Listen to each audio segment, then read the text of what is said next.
a friend of mine, Kid Rock, sometimes referred to as Bob. I know him as Bob, but he's been a good friend for a long time, many years, and he's been after something that is for the good of a lot of people, including, in particular, the public, and having to do with ticket sales and scalping and all of the gouging that you have been reading about. That's gotten worse and worse with time. And I didn't know too much about it, but I checked it out, and it is a big problem. And I thought, I think you've been trying to get this done for 20 years or something. He said Trump got it done in 2 weeks. But we came up with a very serious EO, and I'm going to sign it now, and maybe I'll ask you, Will, to explain a little bit about it, please. Of course, sir. So this is an executive order, as you said, that deals with the ticket reselling business. For fans of live entertainment and for entertainers as well, the ticket reselling industry has become a huge issue. These people use bots and computer algorithms to buy up huge blocks of tickets and then jack up the price so that fans of live entertainers like Mr. Ritchie, I almost called him Mr. Rock, don't have access to concerts the way that they should. And when they do, it's at exorbitantly high prices. So what this executive order does, it charges the FTC and the Department of Justice with rigorously enforcing laws on the books in collaboration with state attorneys general that have power over consumer protection and other people who have the power to really crack down on this issue so that entertainers and fans won't be subject to these abusive and oftentimes illegal practices. Good. Thank you very much. Bob, do you want to say something? Yeah, anybody it doesn't matter your politics. First off, thank you, Mr. President, because this has happened at lightning speed. I know you put, I want to make sure Alina Habba gets her credit too, because I know she worked very hard on this, but thank you for making this happen so quick. Anyone who's bought a concert ticket in the last decade, maybe 20 years, no matter what your politics are, knows that it's a conundrum. You buy a ticket for $100, by the time you check out, it's $170. You don't know what you can charge for, but more importantly, these bots. You know, they come in to get all the good tickets to your favorite shows you want to go to, and then they're relisted immediately for sometimes a 400 or 500% markup. And the artists don't see any of that money. And, you know, ultimately, I think this is a great first step. I would love down the road if there would be some legislation that we could actually put a cap on the resale of tickets. And I'm a capitalist and a deregulation guy, but they've tried this in some places in Europe, and it seems to be the only thing that's us as artists be able to get the tickets into the hands of the fans at the prices we set. I'll be the first one to say, and I know the president doesn't like when I say this, but I'm a little overpaid right now. It's kind of ridiculous. I would rather be, you know, a hero to working class people and have them be able to come attend my shows and give them a fair ticket price. I can't control that right now, so hopefully this is a step to really be able to make that happen. I know a lot of artists and a lot of fans who love concerts and music are going to be very appreciative of you taking this And I action, think sir. Bob is more interested in the fans and the people that are having to pay crazy prices than he is the artist. Maybe the artist a little bit, but the fans a lot. I've spoken to him over the years about it, and it's been, it bothers him. It bothers a lot of other artists too. You see, does. the artists, and they go out with a $100 ticket and it sells for $2,000 the following night. And they seem to be able to sweep up the best locations too, which is pretty amazing. So They've only enforced that Box Act one time, I believe. Yeah. A couple years ago in New York City, we got a couple $1 million fine. And that's the only time they've enforced that act. And who's the primary culprit? Who sells these tickets? It's the scalpers. It's these bots go in, they're automated, so you're in. But is there a company involved? You might not want to No, say. no, well, there's reselling markets all, yeah. I think I know, Peter. But that's all right. Don't get him involved. Maybe What company do you think it is? Maybe they're more innocent than we think. Well, if you think of it, like if Ticketmaster sells a ticket, if you buy a ticket and go to a show, you're in a lot of ways their worst customer. Because they make another 17, whatever percentage every time that ticket resells. So they don't want to enforce the Bots Act necessarily because they're making more money off it. The artists don't see any of that money, but that's not what I'm advocating for, is for me to make more money. I want the fans to have fair ticket prices, be able to go and enjoy more shows. I know people that they decide on a family vacation or going to their favorite concert once a year rather than, you know, my parents used to go see multiple shows when you could afford them back in their day. And I'd like to take my ticket prices lower, but if I set my ticket prices low, these bots immediately eat them up and they resell for hundreds of dollars more, and I'm just making these bad actors rich. Well, I think this is a big step to getting it stopped. Do you have something, Brian? Yeah, I do actually. I actually feel that the consumer is gonna take the money that they've saved and actually buy merch, which you guys have a big percentage of, or do concessions, which you guys split with the venue on that as well. So I think their We money don't goes share in first. concessions a lot. No, those are, we try to, but they don't want to share it in the beer prices and parking or any of that stuff. But the bottom line is there's money for everyone to be made. There's plenty of money to go around. No one's going to really lose here. Ticketmaster, if we can get a cap, they're going to lose some money, but I've already talked to the CEO, Michael, and he's given me his word. He's on board for it. I was talking to Jacoby with Papa Roach earlier, and by the way, he's a big fan of what you're doing, President Trump, digging into this whole scalping and the bots. A lot of musicians, you can say that, they're with Kid Rock, sir. Good. On I this, think so. without a doubt. A lot of people are. President Trump, Peter? would you ever wear a jacket like that? I don't know, I was thinking about doing it for tomorrow. We have a big event coming up, and I was thinking about doing it, but I'm not sure. So you recently bought a Tesla for White House staff I did. to use, but now there's all these domestic terrorists targeting Teslas. Are the staff scared to drive it? I don't think so. I haven't heard. They were complaining. I did buy one, and I let the staff use it. We have it parked conveniently, and one day we give it to Margot, one day we give it to Chamberlain, give it to Natalie, we give it to everybody around. Give it to Dan Scavino, but he's got so much money it doesn't matter. But they love the car, and it's a great car, and it's made here, and it's made in the country. He's got a tremendous plant now in Texas, and he has one in California. Does a lot of his work here, and he's been really unfairly treated, in my opinion. I travel. And Yeah. there's this other story, I know it's hypothetical right now, but if you were allowed for some reason to run for a third term, is there a thought that the Democrats could try to run Barack Obama against you I'd love that. for his third term? Boy, I'd love that. That would be a good one. I'd like that. And no, people are asking me to run, and there's a whole story about running for a third term. I don't know. I never looked into it. They do say there's a way you can do it, but I don't know about that. But I have not looked into it. I want to do a fantastic job. We have 4 years, just about, almost close to 4 years. Time is flying, but it's still close to 4 years, and we're getting a lot of credit for having done a great job in the first almost 100 days. And we have some big things we're going to be announcing over the next 2 days, and you know very well, Peter, and I think it's going to be something that's going to bring a lot of wealth back to our country, tremendous wealth back to our country, actually. And other countries are understanding it because they've been ripping us for 50 years longer, but they've been ripping us off for years, right from the beginning. And I think this is going to be an amazing, I call it a lot of different names, but it's really, in a sense, it's a rebirth of a country, because how we could have afforded to do what we did. We help everybody, and they don't help us. I really, the term I like best probably is the liberation of America. It's the liberation of this country, because it's incredible. Look, we have 36 trillion in debt for a reason, and that accumulates over a long period of time. So I think what you're going to be seeing over the next couple of days will be very inspiring to a lot of people. They had a lot of auto plants being built in a certain country.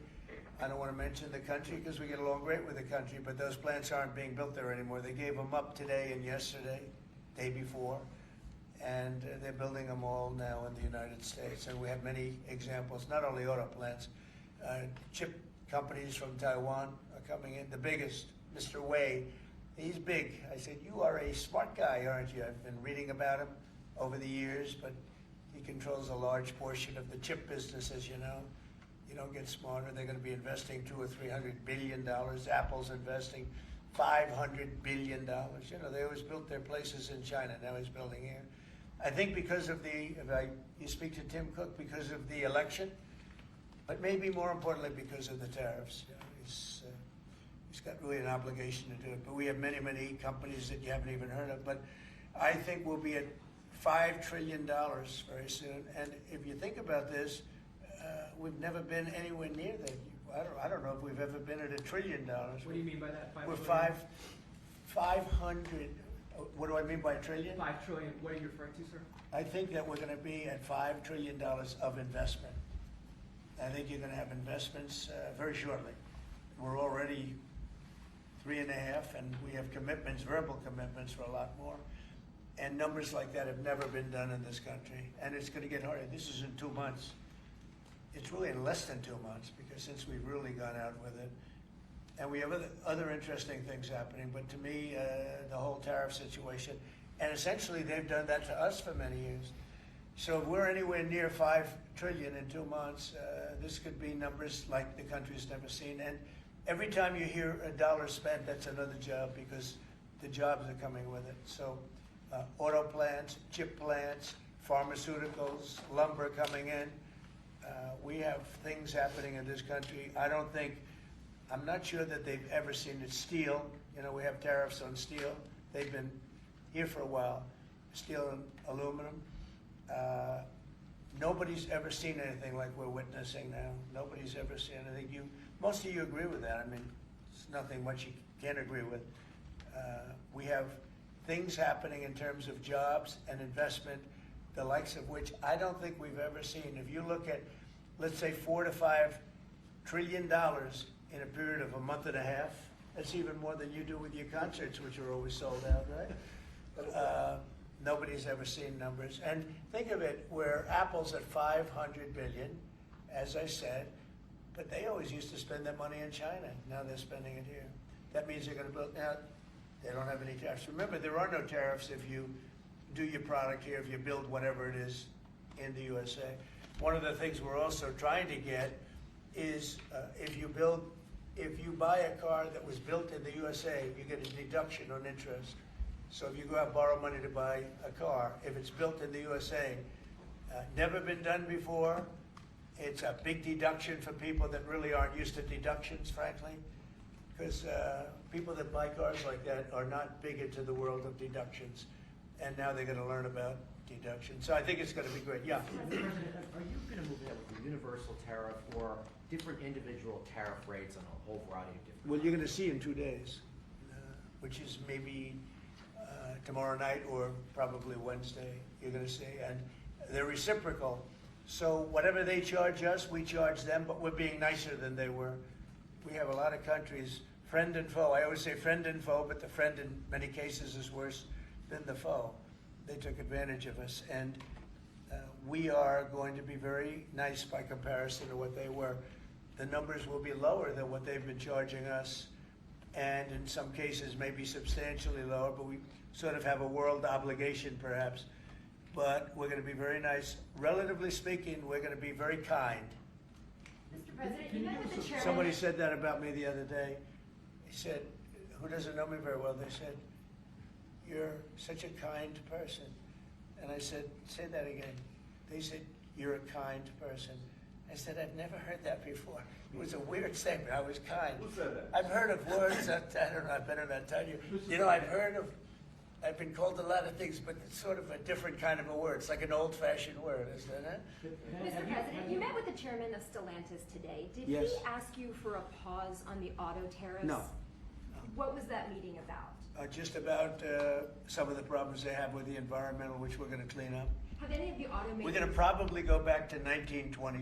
If you look, we're going to go back probably to a 2020 standard. So we'll have 2020 standard, and that's just a few years ago. Oh, they're making it so difficult all over the world. They're making it doesn't mean a damn bit of difference either for the environment. It doesn't matter. They make it impossible for people to build cars. So we're going to be doing much different. 2020 is a strong standard, but they take it to a level now that makes it very difficult to build a car. So we're going to be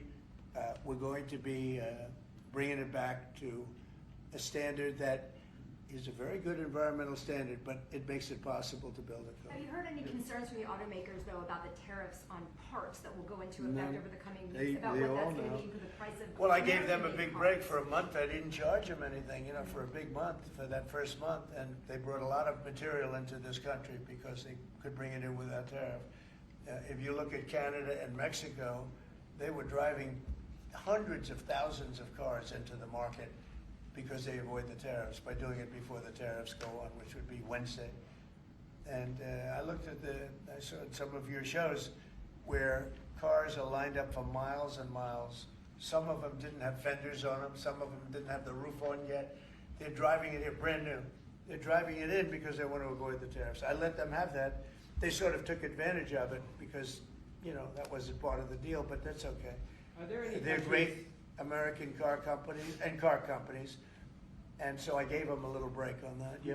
Are there any countries that you're not targeting on Wednesday? Well, it depends. You know, I said it's reciprocal. Not everybody has made a fortune, but almost everybody has, but not everybody. And the ones that haven't, we're going to be very nice to them. And on a separate issue. Because that word reciprocal is very important. What they do to us, we do to them. Okay. Can I just ask you briefly on President Putin? You said over the weekend, or indicated over the weekend, some frustration with him. How serious are you about imposing oil sanctions on No, I Russian want oil? to see him make a deal so that we stop Russian soldiers and Ukrainian soldiers and other people from being killed. But mostly it's Russian and Ukrainian soldiers. They're losing at least 2,500 human beings, beautiful human beings, a week. And I want it to stop. And some people would say, why do you worry about Russian soldiers or Ukrainian soldiers? I worry because it's like, they're just like you people, they're like us, they're like all of us. And I seem to have an ability to do those things, and if I can do that, I think it's a very worthwhile thing to do, and I think we will. No, I want to make sure that he follows through, and I think he will. I don't want to go secondary tariffs on his oil, but I think, you know, it's something I would do if I thought he wasn't doing the job. I did it with Venezuela, secondary tariffs, and you know what happened? Every boat left the harbor. Did you see that? It was a beautiful thing to see. The whole harbor emptied out. My words weren't even finished, and I have these massive ships. They're actually taking the hoses and dumping them into there. They couldn't get out of there fast enough because they know I don't play games. So I think he's going to live up to what he told me, and I think he's going to fulfill his part of the deal. Now, then you have Zelensky, and hopefully he's going to live up. I see he's trying to renegotiate the rare earth. You know, we did something because, as you know, the Europeans get paid back the money that they gave, and we don't, because Biden is an incompetent president. And he should have asked for rare earth, or he should have asked for the loans to be guaranteed in some form. That's what Europe did. Europe is in for probably $100 billion. And we're in for 350 billion. So we're in for more than 3 times. And now you could make it a little bit less than that, but it doesn't matter, whatever the number. We're in for substantially more than Europe. We could be in for 350 billion. They have no idea because Biden wasn't a good bookkeeper except for himself. And what happens is we made a deal for rare earth. It was all done. And I heard through you, I haven't spoken to them yet, but through you I heard that they're now saying, well, I'll only do that deal if we get into NATO or something to that effect. Well, that was never, number one, discussed. Number two, I think it's going to be long before Putin, they said you're not going into NATO. And it could be, that's probably the reason the war started, actually. We're hours away from a very special election. Wisconsin, Florida. I want to share your thoughts on Republican voters to not sleep on this. Yeah. 2 very important races together. Well, it's a big race, Supreme Court race in Wisconsin. It's taking place essentially as you know, it was early voting, so we'll see what happens. It's a big race. I love Wisconsin. We won Wisconsin. Republicans typically don't do very well in Wisconsin, but I did. I actually won it twice. I actually probably won it 3 times to be exact. We played their side. Not probably. I won it 3 times. We had a rigged election the second time, but that's, you know, one of those things. We had to make this one too big to rig. Would you agree with that, Brian? Yes, Too big sir. to rig? Yes, sir. So anyway, but yeah, there's a big race, and I hope you get out and vote for the Republican. The woman is a radical left lunatic, and let's see who wins. But the woman will be very bad, and you know, Wisconsin's a big state politically, and the Supreme Court has a lot to do with elections in Wisconsin. So if whoever it is that's running, including, you know, even Senate races, et cetera, but whoever it is in 4 years that runs, having Wisconsin is a very big, you know, we won it early and big, but winning Wisconsin's a big deal. So therefore, the Supreme Court choice is the one you're talking about right now. It's a big race. It's going to be announced fairly shortly.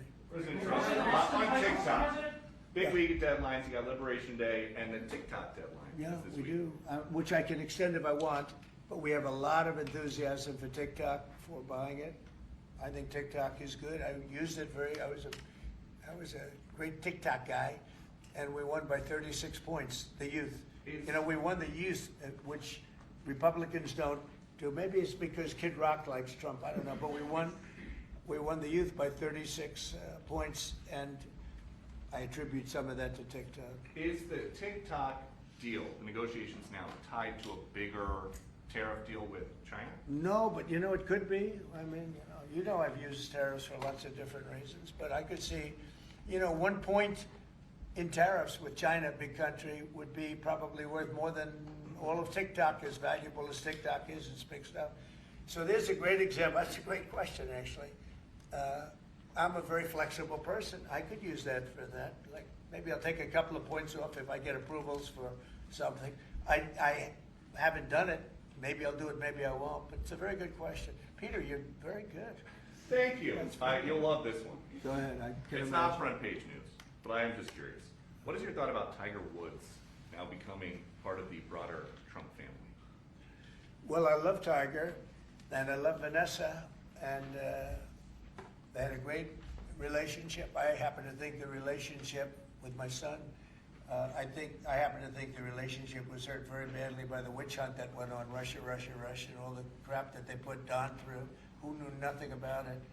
But Vanessa and Don had a very good relationship. They have incredible children, 5 incredible children, all good athletes, all great students, they're like great.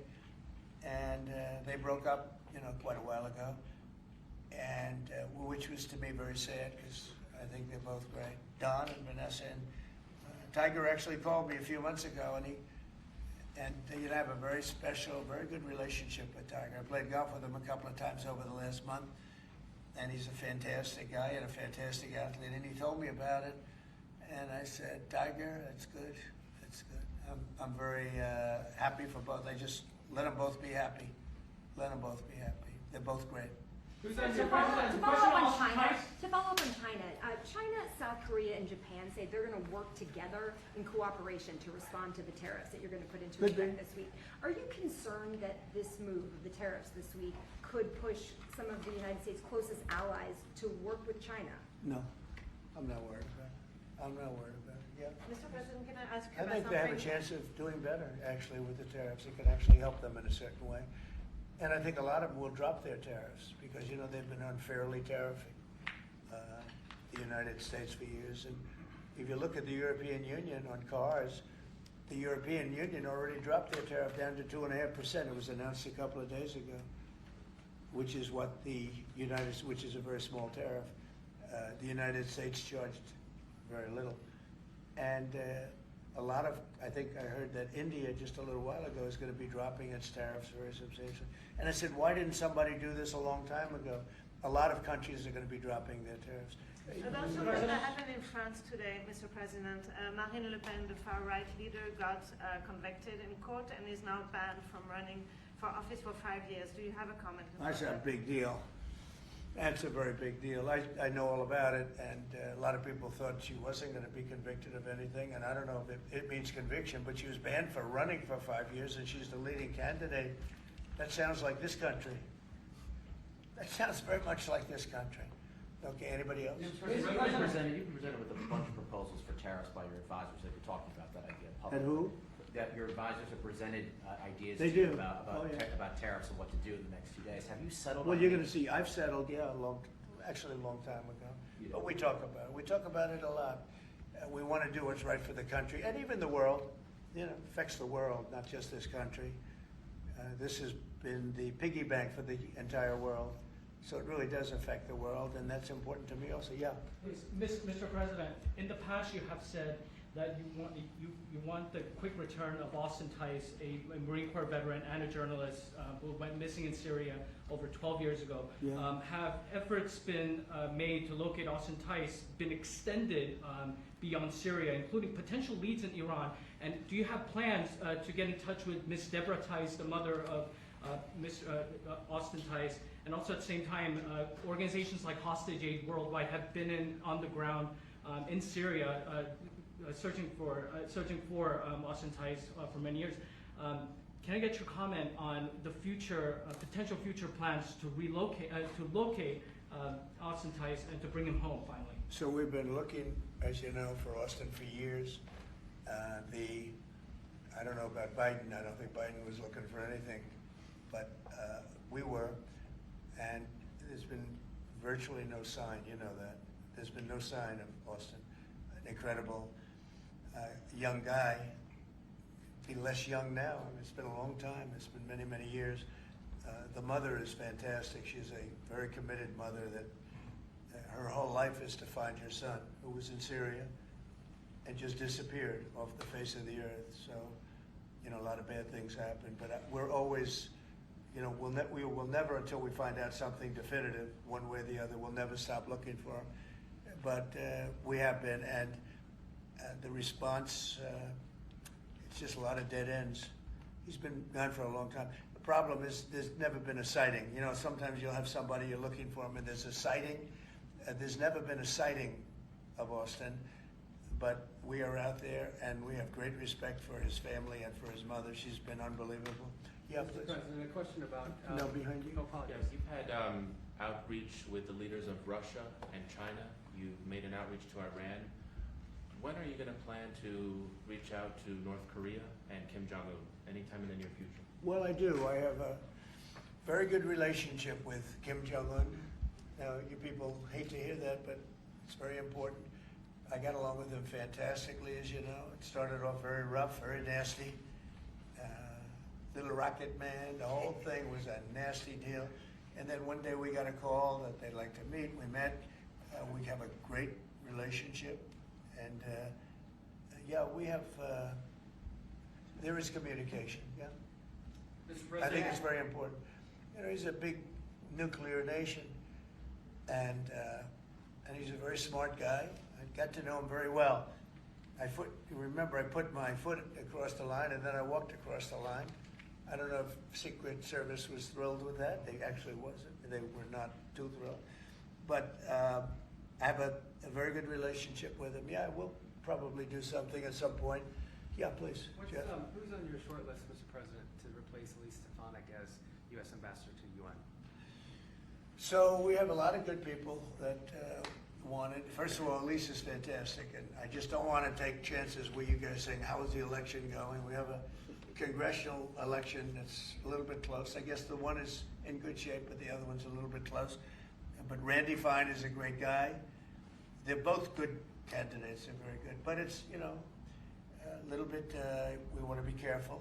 And Elise is very popular in her district, and so am I. We won by a lot of points, and so did she. And there's a lot of people that wanted to run for it, but we have no idea, are they going to win it?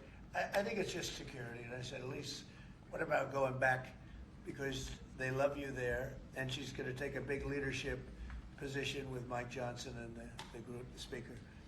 And I can tell you that for the replacement, we have a lot of people that have asked about it and would like to do it. David Friedman, Rick Grinnell, and maybe 30 other people.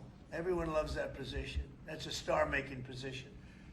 And so we'll see what happens. But we have a lot of people that are interested in going to the United Nations, as you can imagine. Yeah. So get a quick music question. Favorite song to play live is what? And then my question for you, Mr. President, your favorite rally you did last year, 2024. What was your favorite one? Favorite song to play live? Yeah, favorite song to play live. Oh, that's a tough one. It'd have to be one of the hits, probably Cowboy or Ball with the Bar. There's a song that I've played every night that was never a singular hit that I probably should not say the words to in this office right now. I think for you, Mr. You never met a He does, certain by the person way, like his me. rallies are amazing. He does great and gets big crowds. He's really a star when it comes to that. He is a very talented guy. I would say maybe Madison Square Garden. Yeah. Because anybody that was there, the owner of the garden, Jim Dolan, who's, you know, to me always been terrific.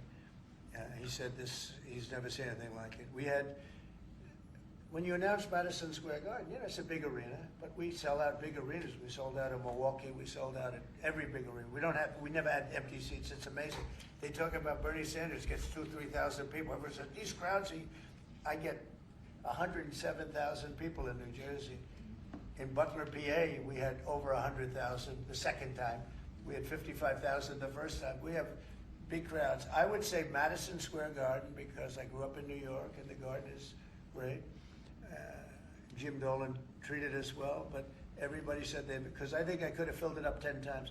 We had hundreds of thousands of people that were stacked all the way back to the Hudson River and on the other direction, back to Fifth Avenue. Nobody's ever said, I don't mean with a line, I mean like 50 deep, this way. The streets were closed, the whole thing, it was crazy.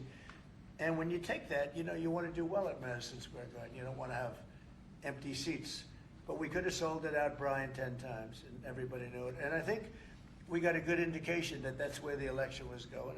And we won every swing state, and we won by millions of votes. It was a great election, yeah. Mr. President, the U.S. military transferred 17 individuals to El Salvador overnight. Did you discuss with your team whether these deportations would run afoul of any recent court orders? No, I do want to thank, however, the president.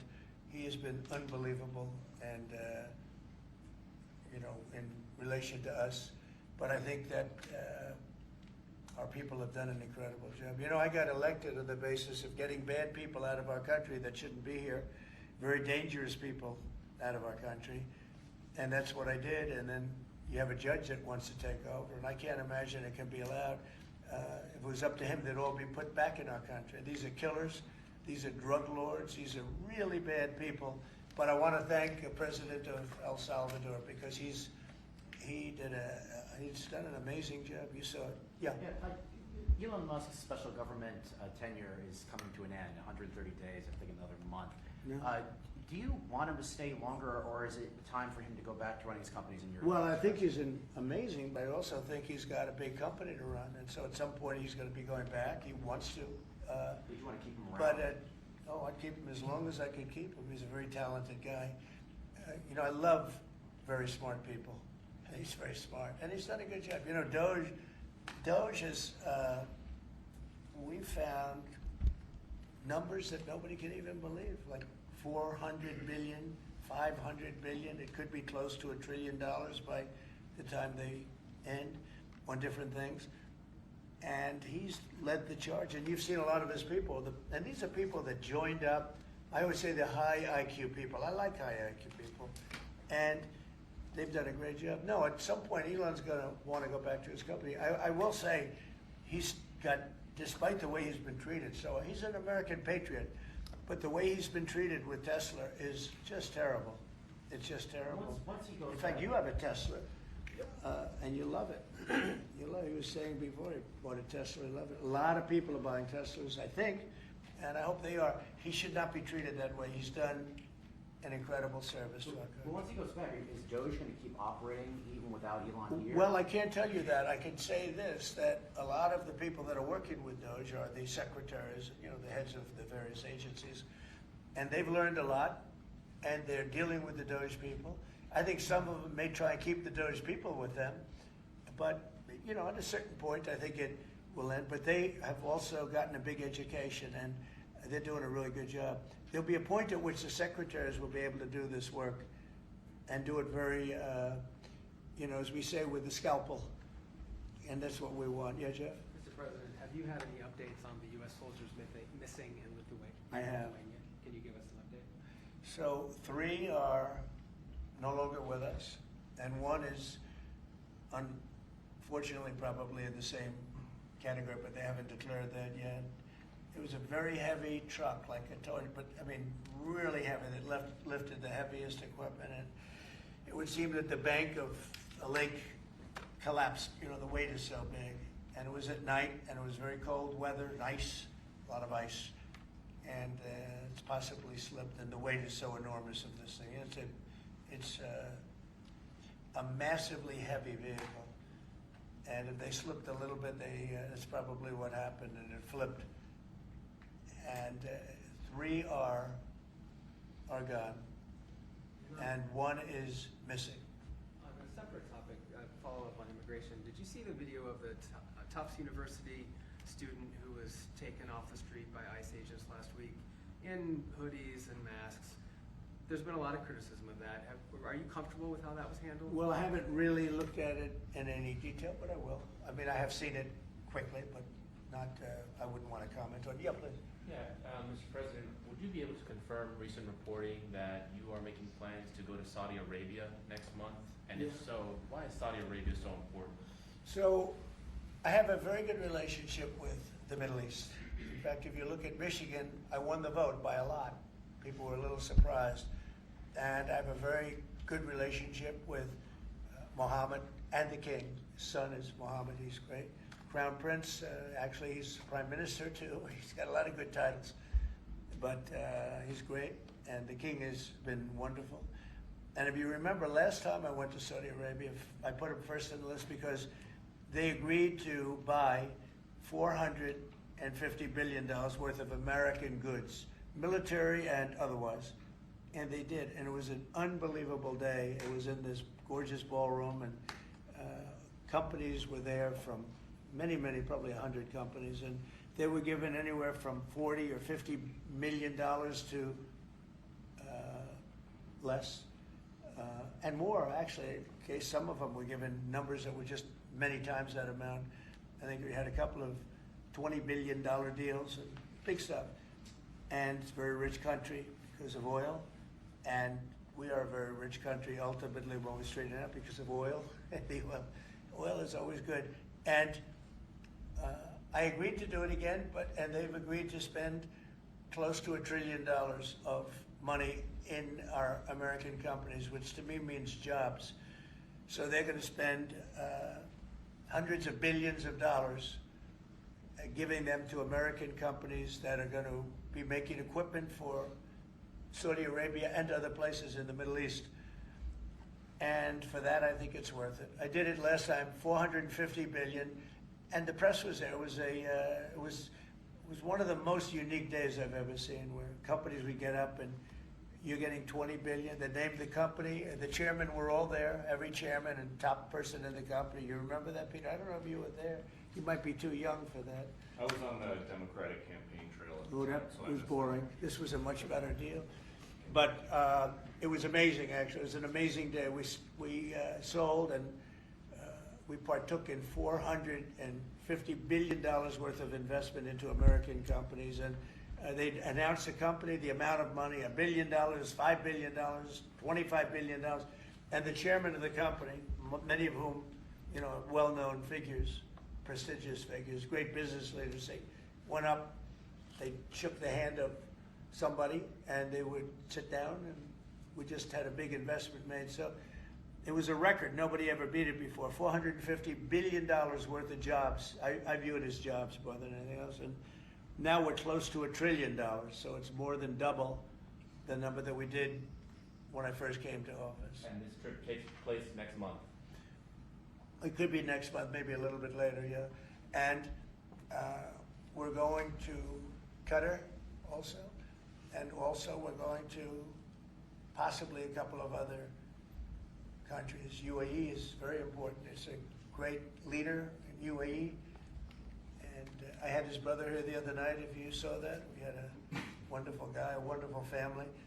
So we'll probably stop at UAE and Qatar, and as I used to call it, Qatar. Nobody's ever told me right or wrong. I always like to say Qatar, but it's Qatar. They like to say Qatar. And Saudi Arabia, the three of them, and then we'll go other places also. But in the Middle East, those seem to be the three. And again, tremendous amounts of jobs will be created in those 2 or 3 days. Thank you very much, everybody. Thank you, press. Thank you, press. Headed out that door right there. Oh, Thanks, President guys. Trump, Thanks, you guys. get to sign Thanks, the guys. deal. You guys wrap it up. Wait. Well, that was good. Okay, ready, everybody? Oh, you better do well with this.